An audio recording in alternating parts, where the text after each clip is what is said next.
Listen, there is a quiet agreement in modern work culture. We all see what's happening. We all see the exhaustion. We see the colleagues fading out behind polite smiles. We see the "I'm fine" that really means I'm barely holding it together. And yet, nothing really changes. This episode is huge. It is the single most emotional episode I have ever recorded, as it takes me back to my own burnout journey. It has been 6 months in the making. 6 months of research, collected insights and perspectives from professionals in the digital media industries, managers, employees, leaders, parents, decision makers of different life stages. Dozens of live conversations. What they revealed is both validating and deeply uncomfortable. There were voices cracking in interviews that were never meant to become emotional. People who scheduled an interview call out of curiosity and ended up whispering truths they hadn't even admitted to themselves. Over and over again, I heard similar quiet sentences phrased in hundreds of different ways. I am exhausted, but that is just what life is like right now, isn't it? And what struck me wasn't only the exhaustion, it was the hesitation, the careful way people minimize their own pain, as if asking for relief required justification. Many of you are longing for support, and at the same time, we are not allowing ourselves to receive it. Not because help doesn't exist, but because somewhere along the way, we have been programmed that needing help is failure. Welcome to Who I Am, your guided meditation podcast for a strong mind, balance, and bold moves. My name is Jackie, and this episode is the most emotional one I have recorded so far. Because while I was listening to their stories, I kept meeting a former version of myself, the one who built a wall so high that no concern could reach her, the one who looked strong, capable, and composed, while quietly falling apart inside. And if someone had tried to help me back then, I might have smiled and said, I've got it. Not because I had it, but because I believed I had to. Today's episode is not a meditation. It's a mirror.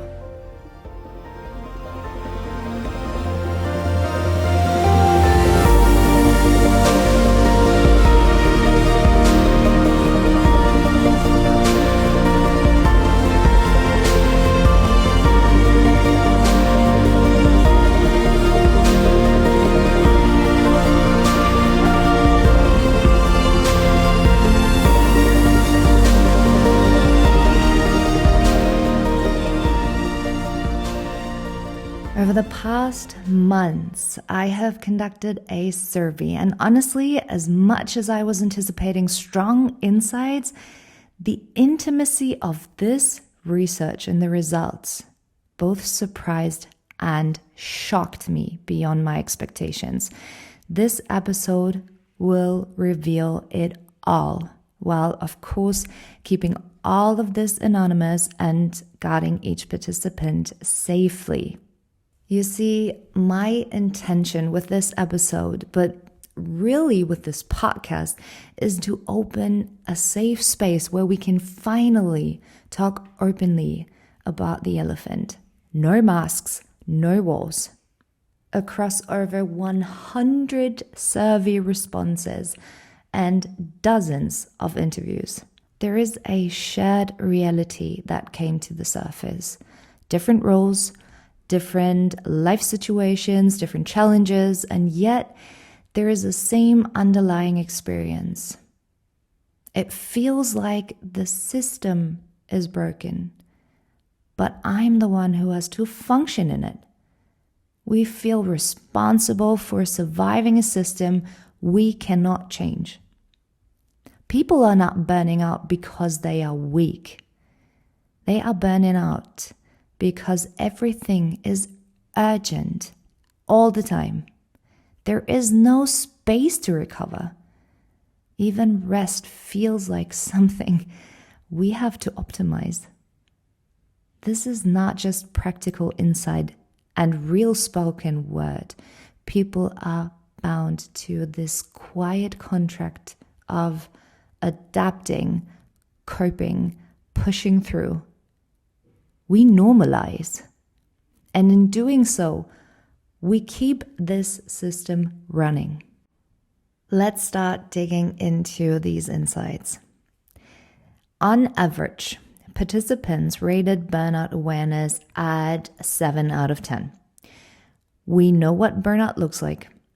We see the signs, such as colleagues who stop speaking in meetings, managers who answer emails at like 2 a.m., friends who say, it's just a busy phase for like the third year in a row while they are waving off worries of their friends in a conversation. And yet, just because there is awareness, it doesn't mean that it's fine. Have you experienced how these circumstances creep up quietly over the course of years? Some respondents shared that in their companies, and I quote, "We do talk about mental health openly, as long as no one actually breaks down. It's safe to discuss burnout in theory, but not to admit you're close to it." So there is awareness, but there is no safety. And awareness without safety becomes performance. And we learn the language of well-being, but without the freedom to actually live it. The largest group in this survey were managers and executives. The very people that are expected to create healthy environments are often operating at the edge of their own capacity. And again, I would like to share this just to reflect and mirror what has been spoken. I absorb pressure from above so that my team doesn't feel it. But there's nowhere for that pressure to go. Some others said, I am responsible for everyone's well-being, except my own. And here is where I would like to pause, because what is meant by this is that you soak up the responsibility for everyone else's well-being. And yes, technically you are also responsible for your own, but there is no space in all of this to take care of yourself. And again, there is no one else who will do it for me. And that is so important to realize. No one else is responsible for my own well-being, but while I am so busy taking care of everyone else, we stop caring for ourselves. That is where there is a mismatch, because yes, there is a crack in the system, but at the same time, we have to maintain the boundaries that it takes to still be able to take care of ourselves in this entire life cycle. The fact that we deprioritize our own well-being is simply because we feel like it's honorable to take care of everyone else first. But the reality is, you can really only be as good of a caretaker as you are well yourself. Every parent has to know that. Every worker has to know that. Every single being needs to know this. And it's one thing to know it. It's an entire different story to execute it. And this is where most people do struggle the most, because we know so much. In today's world, we have access to all the knowledge. I'm not sharing news with this fact. But why is it that it seems so hard to execute it? This is where cognitive science, cultural conditioning, and emotional reality all come together. Behavioral research shows that information alone changes behavior in only a small fraction of cases, because when the nervous system is under constant pressure, it does not choose what is wise, it chooses what is urgent. And in a culture where everything feels urgent, our own well-being becomes negotiable. That is why so many of us know what we should do, but we just don't feel allowed to do it. Taking care of others feels more productive. Taking care of myself feels indulgent.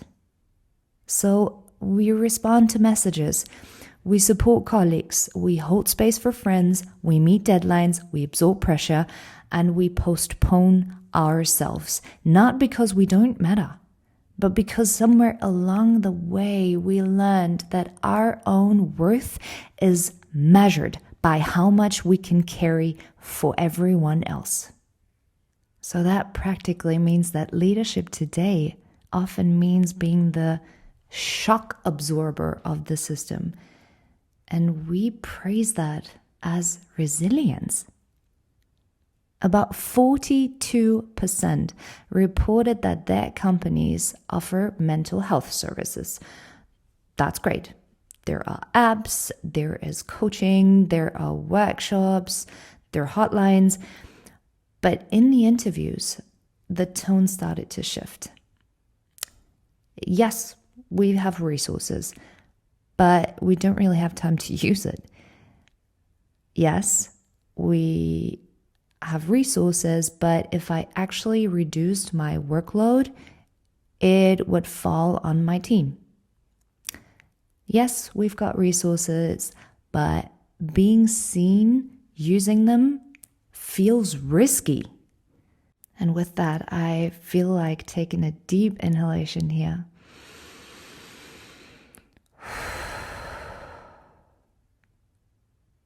Let's let that sit for a moment. It feels risky to use the tools that are being provided to me. Support without structural change simply becomes symbolic. It signals care, but it doesn't change the pressure. It doesn't change the mental well-being.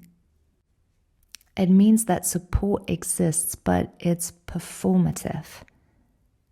It serves as employer branding more than employee well-being. Listening to these stories brought me back to my own burnout journey, not in a dramatic collapse way, but more in a slowly disruptive and self-destructive way. The sleepless nights that I framed as dedication, the constant tension that I called ambition, the loneliness I labeled as independence. When thinking back to these days, as much as I needed it, I wouldn't have allowed anyone to help me. I knew something was off. I did feel stressed. I did feel symptoms that first showed up as exhaustion. And again, I normalized that, but then they started showing up as self-doubt about my qualities, about my performance, about my happiness. But still, I kept the wall, kept fighting to fix it wherever there were tiny holes in it, bigger holes in it. At that time, I wouldn't have admitted I needed help, not even to myself. that wall that I built, I called it strength. But behind that wall, I was disappearing. I had lost the connection to myself a long time ago. And while the first thing people come up with when they hear the word burnout, it's described as heavy workloads. But in the conversations that I had, the real burden is more than that. It's over responsibility. Being responsible for team well-being, family stability, financial security, the personal growth, emotional regulation. We are expected to be constantly regulated. Available. One participant wrote, it's not the work itself, it's the feeling that if I drop one ball, everything falls apart. I don't feel replaceable at work. And that's not a compliment, it's a weight. This is not simply pressure. It is the identity that is fused with function. Who are we allowed to be if we stop holding everything together? And who do we identify as if it has nothing to do with our work, with what we remember, with what we have established? Who are we without all of that?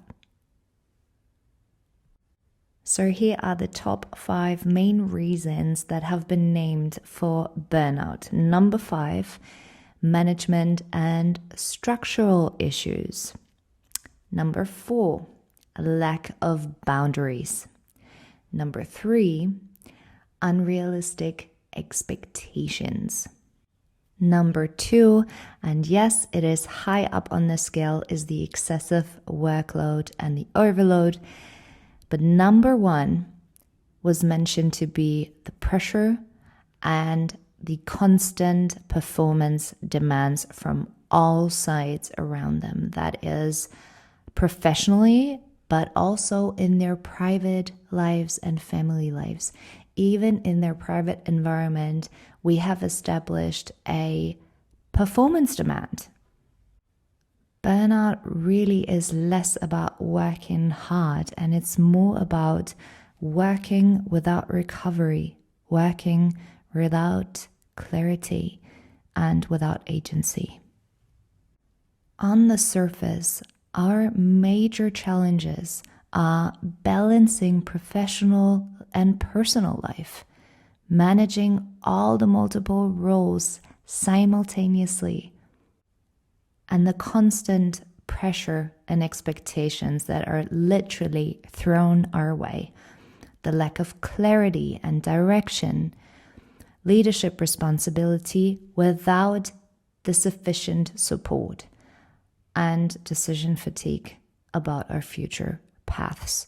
With all the opportunities that are available to us these days, we are simply overloaded. But underneath all of that, people are not just overloaded. They are over-responsible. 6 months of research, interviews, and reflection reveals people are not failing the system. They are sustaining it at the cost of themselves. We've created a culture where endurance is rewarded more than honesty is. Coping is praised, but questioning isn't. And strength often means staying silent.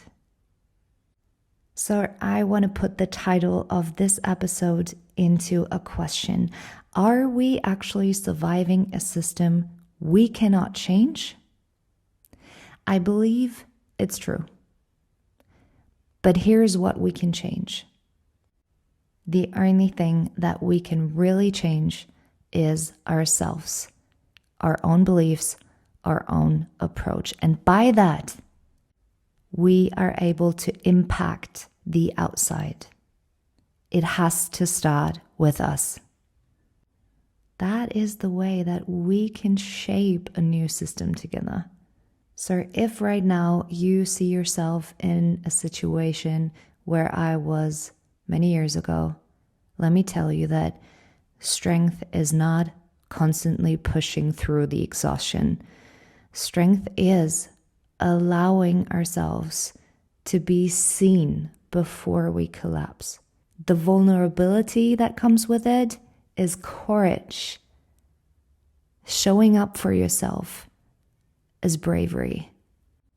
And maybe the change that we need does not begin with any corporate benefits or policies. Maybe it just begins with one person saying, "This pace is harming me," and someone else responding, "You don't have to carry it alone." If you recognize yourself in this episode, not as failure, but as a human being adapting to impossible demands, then admitting that and speaking honestly to yourself is not failure. It's not weakness. It's not the end of the conversation. It really is more the beginning of an honest one where you meet yourself authentically, one where you reconnect to yourself, one where you will start shaping a new system that not only serves you better, but that is helping so many others that are in the same situation as you are. People who are struggling and who are close to the edge. And again, it's not about taking the responsibility for them and taking care of them. It is about prioritizing, taking care of yourself in order to inspire someone else to find that one moment of bravery, to ask for help, to speak to themselves with honesty, and maybe even to ask for help. When I began this project 6 months ago, I thought I was collecting data to reflect a reality. What I was really collecting were stories people had been carrying alone for far too long. Voices that lowered when they spoke about their exhaustion. Leaders who admitted, sometimes for the first time, that they didn't feel held. People who said they were fine and then stayed on the call long after it ended because something in them didn't want to return to that numbness.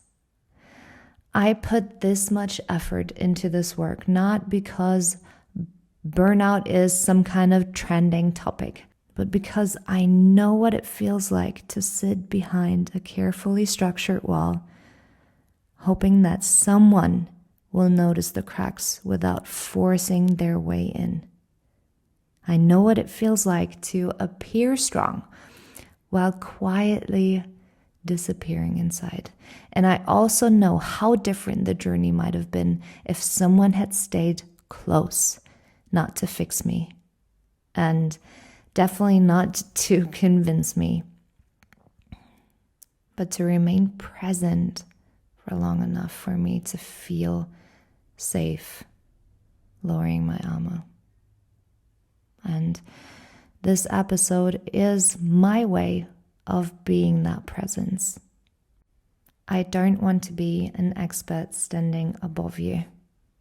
I want to be a human being sitting beside you and telling you that you are not the only one who feels this way.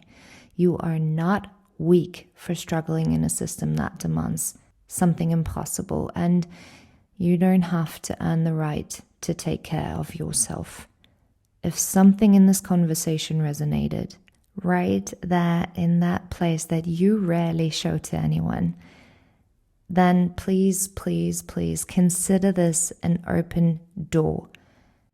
No pressure, no expectations, no performance required. just a space where you don't have to hold everything together, because change doesn't always begin with a huge decision. Sometimes it only begins with a small act of honesty, a message sent, a sentence spoken, a moment of allowing yourself to not be the strong one. And whether you reach out or simply sit with what you have heard today, know this: there is love and there is light, and there is always a way to reconnect to yourself. Thank you for being here, and a extremely special thank you to each and every single participant who shared their perspective, who shared their insight, and supported me along this incredible journey to make this episode happening. This is our way to inspire. This is our way to reshape a new system. And thank you so much for listening, not just to me, but perhaps a little more closely to yourself. I send you all my love and light, and I'm waiting here for you with open arms for any type of contact, or in that moment when you hit play again.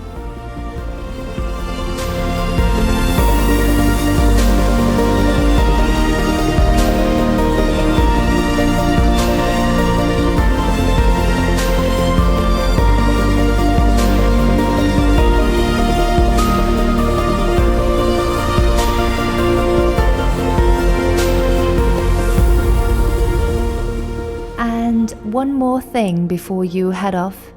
If you have any questions or you would like to get in touch, learn more and grow more, check out my website whoiam-official.com, or send me a message at healwithjackie. You can find me on Instagram. I would absolutely love to get to know you and work with you. So, see you there.